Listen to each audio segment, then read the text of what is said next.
politique en France et la suite des élections régionales et départementales en Ile-de-France. La gauche s'affiche unie à 4 jours du second tour. L'écologiste Julien Bayou, la candidate du PS Audrey Pulvar et l'insoumise Clémentine Autain ont fusionné leur liste. Une liste d'union portée par le patron des Verts pour tenter de l'emporter face à la présidente sortante Valérie Pécresse. Mais cette gauche unie a-t-elle une chance de l'emporter? Élément de réponse avec Claudia Bertram. Dans le camp de Julien Bayou, on y croit dur comme fer. Même si la présidente sortante Valérie Pécresse est arrivée largement en tête au premier tour avec près de 36% des voix. À eux trois, les candidats de gauche totalisent un peu plus de 34%.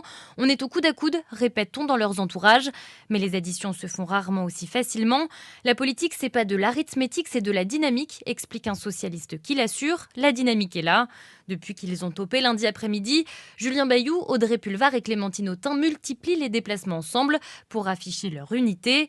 L'accord a été signé dans la salle d'un hôtel qui s'appelle Risque et Sérénité, raconte un acteur qui a suivi cela de près et qui s'en amuse.